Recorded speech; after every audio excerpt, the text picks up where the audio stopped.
So the Philadelphia Eagles go ahead and re-sign Trevor Willams after releasing him just a couple months ago.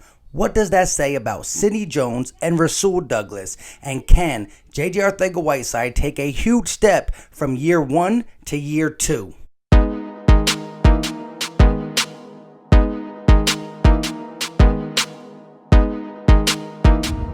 What is going on, everybody? I go by Philly Mike, and this is the Philly Talk Podcast.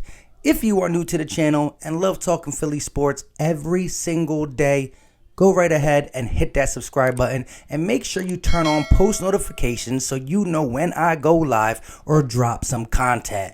With all that being said, if you believe that signing Trevor Willams back, especially if he can be healthy, was a good move because of the question marks with Sidney Jones especially, smash that like button. And now on that note, let's jump into today's topics.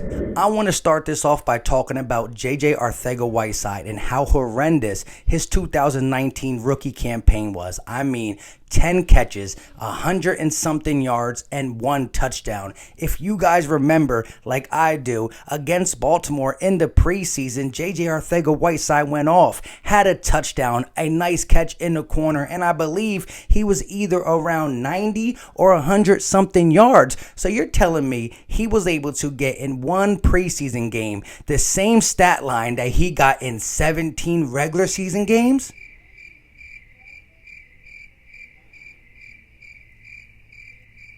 That is a problem. Now, we do know the reports about him being hurt. To that extent, I won't go as far as they try to say couldn't walk to the bathroom and stuff, but I'll give him some type of being hurt. I'll give it to him. But we also heard that he could not get the playbook down. Now, we gave him much more than just one position to play. He played the X, the Y, the Z. We put a lot on his plate. And coming from Stanford, maybe we thought we could. So shame on us for that. But we did have a wide receiver coach who I'm glad we got rid of in Carson Welch and upgraded to Aaron Moorhead. And Doug Peterson knows the mistakes that were made on J.J. Arcega-Whiteside when it comes to the playbook. Now, LB will tell you he went to the Washington game. That was one of the worst route running games that J.J. Arcega-Whiteside had. I mean, he ran right into Zach Ertz pretty much. There were other games where he tailed off his routes and stuff like that. But I will say this, there was one catch down the stretch against the Giants when it was raining that he caught over the shoulder, locating the ball. Carson threw it up, trusting this guy on the outside shoulder. I think he ran the route a little wrong, had to adjust, but it was a beautiful catch. Now that was one of his 10 catches and 1 catch throughout the whole year, and you can't get that type of production from your second round rookie who stood out in the preseason. So we're going to need to see a lot from him, especially when you think about the fact that John Hightower is our only X other than J.J. Arcega-Whiteside until Alshon gets healthy.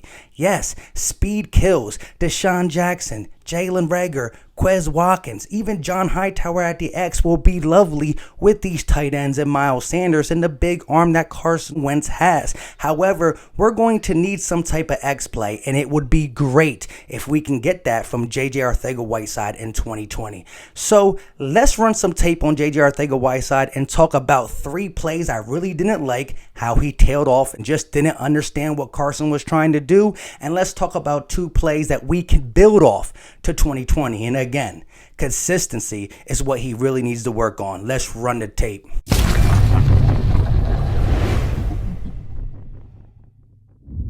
Here you got J.J. Arcega lined up to the left of Carson Wentz. Now the receiver in the X position at the bottom of the screen is going to run a slant, having J.J. run up the seam, but he's going to tail it off to the sidelines almost like a diagonal play. The main thing is this is a timing route, and he doesn't even look back at Carson, almost causing an interception. Look, doesn't even turn around for the ball.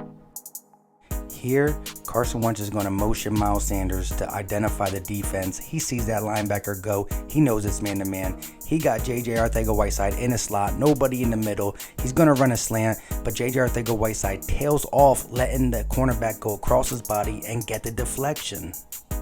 Carson Wentz sees that the Dolphins are showing blitz, he don't like the play, so he audibles the play to something else, pretty much communicating the play to everybody. You see J.J. Arcega-Whiteside at the bottom of your screen getting the new play.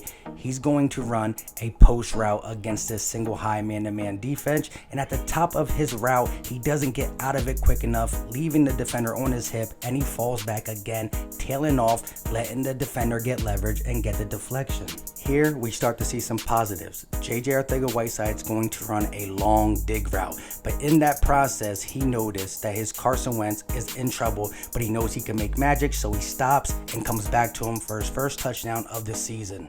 On this play, you got J.J. Arcega-Whiteside lined up in the X position at the top of your screen, and he's just going to run a go route. Now he's not going to separate, but Carson's going to fit it in between two defenders, and he's going to go up for it, catch the ball, and absorb the contact. This play was huge. Late in the game, fourth quarter, third down, J.J. Arcega-Whiteside lined up man-to-man, only a single high safety. Carson Wentz put all his trust in him and throws it to his back shoulder, and J.J. Arcega adjusts for the ball. Now, he should have ran outside farther, but he did adjust, making it harder, but he called his best catch of the season.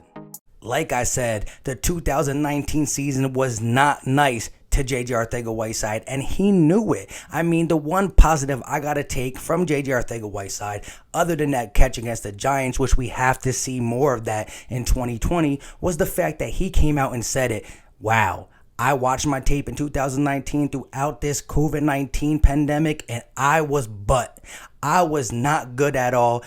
I'm not that same guy. My family knows it. I know it. And I'm going to show you in 2020. So he's not making excuses. He's saying, let my play do the talking. And he followed that up with a great practice on Friday. So, I mean, words are words, but at least he came out after saying night and day and performed in practice. So I'm not going to jump to conclusions because we saw that big performance against Baltimore in the preseason. So it's a wait and see program for me, but come on, JJ, you're a second round pick. You gotta be better.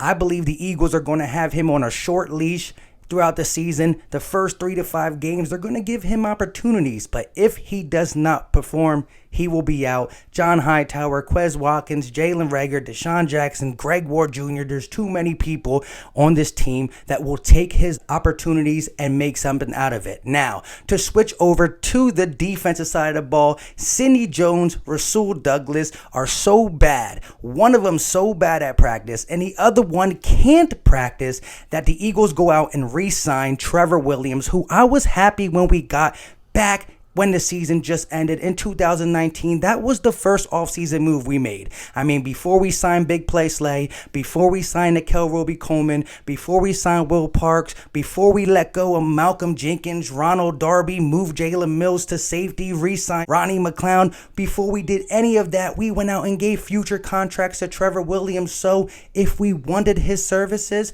we would get the first knock on him. And I guess we saw something that we didn't like because we released him a month and a half ago. What made us release him? Now, my initial thoughts were we find out he couldn't be healthy. Well, I mean, he might be more healthy than Sidney Jones because we go out and re-sign him. And I think that's the ultimate smack in the face to Sidney Jones, a guy who a beat writer said through over the weekend practice, ain't there supposed to be a cornerback competition between Sidney Jones and Avonte Maddox? And Jim Schwartz said, how? The guy can't get on the field. And also, even when he was on the field and made that spectacular play against Michael Gallup in the Cowboys game, really sending us to the playoffs, he sent us to the playoffs, but Jim Schwartz didn't play him in the playoffs. I mean, Cre'Von LeBlanc and Rasul Douglas both got more plays than him down the stretch in the playoffs, and that speaks volumes. So I thought with him doing whatever he did with that guy training, the fact that the Eagles were going to give him another opportunity,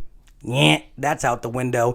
And with this being the last year of his contract, Sidney Jones is no more in Philadelphia. Now, if injuries somehow get him on the field, well, that might be bad for the Philadelphia Eagles. I don't know, but this is the biggest smack in the face. Now, Trevor Willams, if healthy, can produce on the outside if something happens to Avonte Maddox. But it looks like Avonte Maddox is going to start beside of Big Play Slay. And Big Play Slay had a lot of good things to say about him, so I like it. With all that being said, thank you guys for watching and all the constant support. Appreciate you guys 100%. Let me know in the comment sections, what do you think about Trevor Willams? Can he get healthy to take some snaps at cornerback 2 if needed? If Maddox goes down or something happens, because we all know about the Eagles injuries. And let me know, do you think both Rasul Douglas and Sidney Jones don't make the roster, or does one of them make the roster? I don't really know at this point who deserves it more, but let me know your thoughts in the comment section. And the biggest thing, can JJ Arcega-Whiteside turn it around?